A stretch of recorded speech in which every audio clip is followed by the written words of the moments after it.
کیا گیا یہ ٹویٹ، کیونکہ یہ جتنی تنظیموں کے انہیں نام لیے ہیں ان میں سے کون سی ایسی تنظیم ہے صرف سپاہ صحابہ کے علاوہ نام بدل کے جس نے کبھی الیکشن کے اندر حصہ لیا ہو، یا بعد میں اہل حدیث کی جماعتوں نے بھی، ملی مسلم لیگ یا دیگر، اس کے بعد میں بھی کئی سیاسی جماعتیں نام بدل کر کبھی جو ہے وہ کسی سیاسی اتحاد کا حصہ بن کر کبھی کسی اور نام سے آ کر سامنے آتی رہی۔ ان میں سے کون سی ایسی جماعت ہے جن کو انہوں نے نام لیے جنہوں نے کبھی 1 یا 2 سے زائد سیٹیں جیتی ہوں یا کبھی الیکشن میں بھی حصہ لیا ہو؟ عمران خان نے تو اسی ایک اسمبلی سے 12 سے زیادہ سیٹیں جیتی، جو کہ ایک ورلڈ ریکارڈ ہے۔ اچھا، مقصد کیا ہے؟ مقصد وہ کہتے ہیں جناب کہ پاکستان تحریک انصاف کے ساتھ کیونکہ ان کا بغض ہے اس کے اوپر پابندی لگانا چاہتے ہیں۔ اب یہ اگر تحقیق کی جائے، پاکستان کے اندر 3 بڑی سیاسی جماعتیں ہیں، پاکستان تحریک انصاف، نواز لیگ اور پیپلز پارٹی۔ جس ترتیب سے میں نے نام لیے وہ اسی ترتیب کے ساتھ ہیں۔ ان تینوں کے 3 رہنما ہیں، عمران خان، نواز شریف اور ذوالفقار علی بھٹو، جن کا یہ ووٹ بینک ہے۔ آپ ان تینوں کی سیاسی پیدائش کا جائزہ لے لیں۔ میں چیلنج کرتا ہوں سب کو، پاکستان میں کوئی بھی دودھ سے دھلا ہوا نہیں ہے۔ یقیناً عمران خان سے بھی شروع کی سیاست میں غلطیاں ہوئی ہوں گی، لیکن ایک کمپیریٹیو انالیسس بنتا ہے ہمارا بطور ایک جو ہے وہ سیاسی تجزیہ نگار کے، تاریخ کے طالب علم کے طور پہ، کہ آپ بھٹو کی پہلے 10 سال کی سیاست دیکھیں عامر جنرل ایوب کی گود میں بیٹھ کر، اس کے بعد نواز شریف کی سیاست دیکھیں عامر جنرل ضیاء کی گود میں بیٹھ کر، اور پھر بعد میں جا کر وہ سیاسی جماعتیں بناتے ہیں جب وہ تمام تر طریقے طور اتوار سیکھ چکے تھے سیاست کی حکومت کرنے کے، پھر وہ آتے ہیں اور اپنے اسی تجربے سے فائدہ اٹھاتے ہیں۔ جبکہ دوسری طرف عمران خان کی سیاسی جدوجہد آپ کے سامنے، بار بار ایک چیز کے اوپر الزام لگایا جاتا، کہا جاتا جناب انہوں نے مشرف کی جو ہے وہ اس کے ریفرنڈم کی حمایت کی تھی۔ تو اس وقت تو پاکستان پیپلز پارٹی کے بھی بڑے بڑے جماندرو قسم کے لوگ جو ہے لیفٹ کے بہت بڑے بڑے فنکار، انہوں نے بھی حمایت کی تھی مشرف کی روشن خیالی کو دیکھ کر۔ لیکن عمران خان نے 2003 سے بعد لے کر 2008 تک جو موقف اپنایا وہ آپ کے سامنے ہے، 2002 کی اسمبلی سے لے کر 2008 تک، کہ کون ڈٹ کے جو مشرف کے خلاف جو وہاں پر کھڑا رہا۔ اور پھر اس کے بعد عمران خان جس آرگینک طریقے سے آ گیا ہے، ایک نشست جیتے، پہلے کوئی نشست نہیں جیتے، پھر ایک نشست جیتے، پھر انہوں نے بائیکاٹ کیا، پھر 30-35 نشستیں جیتے، اور اس کے بعد پھر آہستہ آہستہ ایک صوبے میں حکومت اور پھر پورے ملک کے اندر حکومت۔ عمران خان نے واضح کر دیا کہ میری صرف ایجنسیوں نے مخالفت نہیں کی تھی، یہ نہیں تھا کہ میری ایجنسیوں نے حمایت کر دی تھی اور میرے ساتھ آگے کھڑے ہو گئے تھے۔ تو کہنے کا یہ مطلب کہ تمام تر چیزوں کا اگر کمپیریٹیو انالیسس کریں تو اس وقت پاکستان میں صرف ایک آرگینک سیاسی جماعت ہے جو کہ زیادہ فطری طریقے سے جس کی پیدائش ہوئی، وہ ہے پاکستان تحریک انصاف اور عمران خان۔ اب ان تمام تر جتنے بھی یہ نام نہاد بڑے اینکر، ویلے کالم نگار، ملازم، صحافی، اور یہ جو دانشور جنہیں میں چول دانشور اور گاف تجزیہ نگار جنہیں میں کہتا ہوں گماشتے تجزیہ نگار، اور گاف کا کچھ اور مطلب نہیں آپ نے سمجھنا، ان تمام کا مقصد کیا ہے؟ مقصد صرف اور صرف یہ ہے کہ ان کی وہ جو محبتیں ہیں، ان کی جو ہے وہ نون لیگ کے ساتھ اور پیپلز پارٹی کے ساتھ، جو کہ پچھلے 10 سالوں کی تاریخ دیکھ کر یہ شاید ان کے ذہنوں کے اندر آئیں، پچھلی کسی تاریخ کا انہیں اندازہ نہیں، اس بغض میں مبتلا ہو کر یہ عمران خان کی مخالفت کرتے رہتے ہیں۔ کیونکہ ان تمام لوگوں نے کہا تھا کہ عمران خان کبھی کامیاب نہیں ہو سکتا۔ عمران خان کامیاب بھی ہوئے، سیاست کے میدان میں بھی پاکستان کے وزیر اعظم بھی بنے، اور آج پاکستان کی مقبول ترین سیاسی جماعت کے سربراہ ہیں۔ اب آپ کو لے کے چلتے ہیں جناب آرمی چیف کے اس اہم ترین پیغام کی جانب جو تقریباً 6 بجے کے قریب ان کی جانب سے سامنے آیا کہ 9 مئی کو قوم کے لیے شرمندگی لانے والے ذمہ داروں کو انصاف کے کٹہرے میں لایا جائے گا۔ عمران خان بھی یہی کہتے ہیں، پاکستان تحریک انصاف کی قیادت بھی یہ کہتی ہے۔ آرمی چیف صاحب نے سیالکوٹ گریزن کا دورہ کیا، شہداء کی یادگار پر پھول رکھے، اور انہوں نے کہا جناب شہداء کی یادگاروں کی بے حرمتی کرنے والوں کو کرنے کی اجازت نہیں دی جائے گی، اور شہداء مسلح افواج، قانون نافذ کرنے والے اداروں، سرکاری اہلکاروں اور پاکستانی عوام کے لیے فخر کا باعث ہیں، اور یہ جو حالیہ المناک واقعات ہوئے ہیں دوبارہ اس کی اجازت نہیں دی جائے گی، اور 9 مئی کے تاریخ دن پر قوم کے لیے شرمندگی لانے والوں کو انصاف کے کٹہرے کے اندر جو ہے وہ لایا جائے گا۔ یہ ان کا پیغام تھا، یہ ان کا بیان تھا۔ اور پھر عمران خان نے یہ قوم سے خطاب کیا، اور جس میں عمران خان نے یہ تمام تر چیزیں جو ہیں وہ پاکستانی قوم کے سامنے رکھیں، واضح کر دیں۔ یہ 2 اہم ترین اور بڑی اپڈیٹس ہیں، لیکن اس سے پہلے کیا ہوا وہ بڑا امپارٹنٹ ہے۔ لاہور سے پاکستان تحریک انصاف کے ٹکٹ ہولڈر عباد فاروق صاحب کا پہلے ایک ویڈیو بیان سامنے آیا کہ نہیں جناب میں تحریک انصاف کا ٹکٹ واپس کر رہا ہوں، بعد میں پھر وہ اس بیان سے مکر گئے اور انہوں نے کہا کہ وہ تحریک انصاف کے ساتھ کھڑے ہیں، یعنی ایک مخصوص بیانیہ ٹی وی چینل کے اوپر۔ اور میں نے ایک ٹویٹ بھی کیا، میں نے کہا کہ ان تمام تر ظلم، جبر، زیادتیوں، غیر آئینی، غیر قانونی گرفتاریوں کے باوجود اگر صرف 3 لوگ ابھی تک سامنے یہ لا سکے ہیں، محمود مولوی، عامر کیانی اور سنجے گگوانی، کراچی سے اقلیتی رکن ہے شاید، تو پھر میرا خیال ہے انہیں سوچنا چاہیے اور عمران خان اور پاکستان تحریک انصاف کے کارکنان کو مبارکباد دینی چاہیے کہ اتنا زور لگانے کے باوجود، اتنا ظلم جبر کرنے کے باوجود انہیں ابھی تک جو ہے وہ کیا حاصل ہوا ہے۔ خبر آئی جناب علی زیدی کے حوالے سے کافی خبریں آئیں، لیکن وہ ٹی وی پر آئے، پریس کانفرنس انہوں نے میڈیا سے گفتگو کی، انہوں نے تحریک انصاف نہ چھوڑنے کا اعلان کیا، اور انہوں نے کہا جناب کہ میں اس دن تحریک انصاف چھوڑوں گا جس دن عمران خان تحریک انصاف چھوڑ دیں گے۔ انہوں نے کہا کہ پاکستان میں صرف ایک شخص کو سیاستدان سمجھتا ہوں، اس کا نام ہے عمران خان، اور وہی جو ہیں وہ میرے لیڈر ہیں۔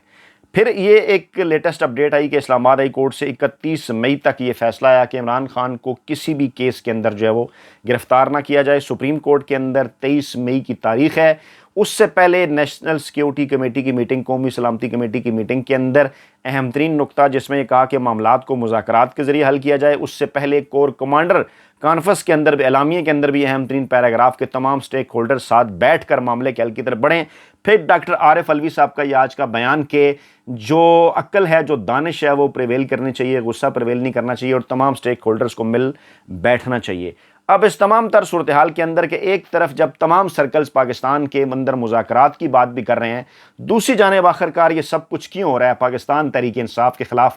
کریک ڈاؤن اور اس کے بعد عمران خان کے اوپر دباؤ اور یہ ساری چیزیں، تو میں نے واضح کر دیا کہ مقصد ان کا عمران خان کو لانا ہے مذاکرات کی میز پر، لیکن دیوار سے لگانے کے بعد کہ جہاں پر وہ اپنی شرائط کے اوپر مذاکرات کر سکیں عمران خان سے، اور اپنی شرائط عمران خان سے مذاکرات کے لیے منوا سکیں۔ اسی دوران جو متحدہ قومی موومنٹ کی رکن ہیں، خاتون رکن کشور شاید ان کا نام ہے، ان کی جانب سے بھی ایک اہم ترین سٹیٹمنٹ سامنے آئی، وہ مذاکراتی کمیٹی کے رکن بھی رہیں۔